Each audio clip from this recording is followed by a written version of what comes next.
Assalamualaikum warahmatullahi wabarakatuh. Selamat berjumpa kembali dengan Henry YSR Channel. Program yang khusus membahas tentang kisah atau perihal yang patut dan layak untuk diperbincangkan.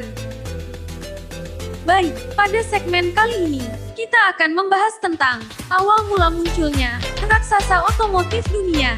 Raksasa tersebut adalah Toyota. Toyota adalah salah satu produsen mobil terbesar di dunia. Perusahaan yang bermarkas di Tokyo, Jepang ini didirikan pada tanggal 28 Agustus tahun 1937, 84 tahun lalu. Pendirinya adalah Kiichiro Toyoda, anak tertua dari Sakichi Toyoda, sang pencetus industri Toyota, yang semula membuat mesin jahit pada awal 1900-an. Bagi orang Jepang, barangkali nama Sakichi Toyoda layak disejajarkan dengan Thomas Alva Edison. Ia tak hanya mampu mencerahkan industri Jepang, namun juga mempermudah kerja buruh-buruh tenun dengan mesin otomatis yang menambah kapasitas serta efisiensi produksi tekstil kala itu. Etos kerja terampil dan tak mudah menyerah secara langsung ditularkan kepada Kiichiro Toyoda, yang sejak kecil sudah terbiasa melihat ayahnya bekerja di pabrik. Usai lulus dari universitas, ia pun bergabung dengan perusahaan milik keluarga, Toyoda Automatic Loom Works Ltd, yang kemudian menjadi Toyota Industries Corporation. Sebelum Sakichi Toyoda wafat, ia berpesan pada anaknya untuk melanjutkan bisnis tersebut. Walau begitu, Kiichiro Toyoda rupanya lebih menyukai industri otomotif, yang ketika itu dianggap sebagai keputusan penuh risiko. Sebab belum banyak perusahaan Jepang yang terjun dalam bidang tersebut. Kenneth E. Hendrickson, dalam The Encyclopedia of the Industrial Revolution, menceritakan masa-masa awal berdirinya produsen mobil Toyota.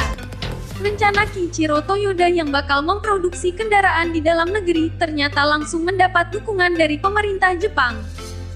Maka pada tahun 1929, ia pergi ke Eropa dan Amerika Serikat untuk mempelajari serta mengambil inspirasi untuk mengembangkan industri otomotif.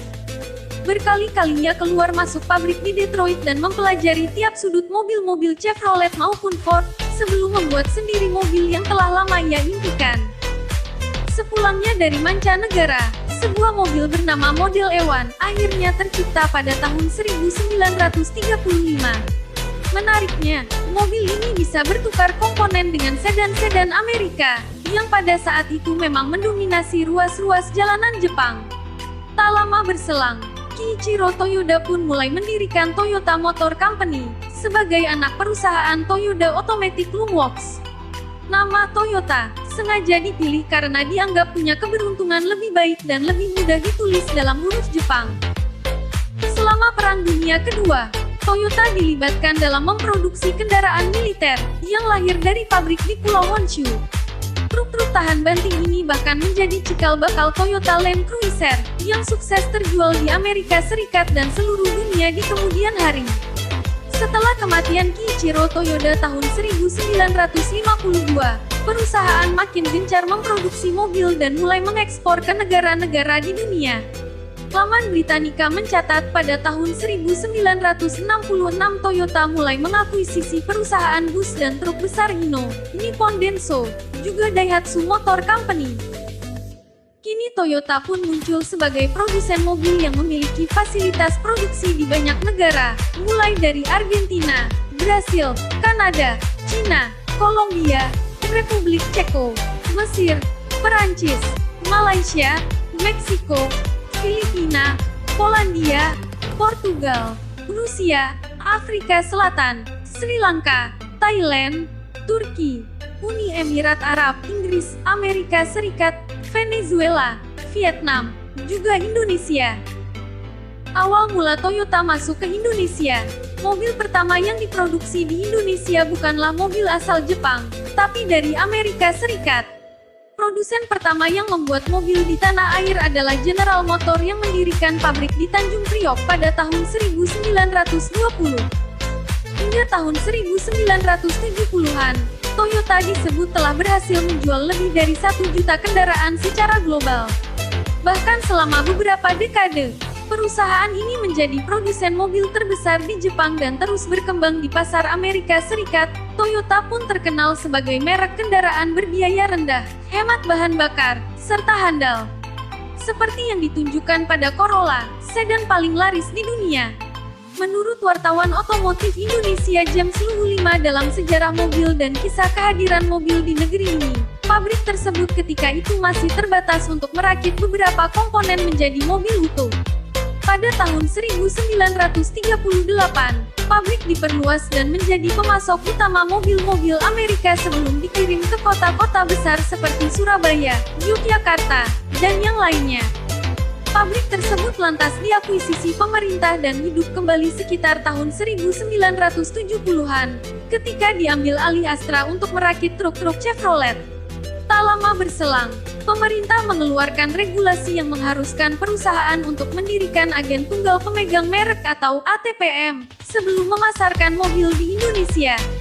Aturan langsung disambut Astra dengan mendirikan PT Toyota Astra Motor atau TAM, sebagai ATPM Toyota di Indonesia. Pabrik tersebut kemudian berganti nama menjadi Gaya Motor atau GM, dan sejak itu mulai memproduksi mobil-mobil lansiran pabrikan berlogo T. Meski begitu, kehadiran Toyota di Indonesia sebetulnya sudah mulai sebelum masa 1970-an.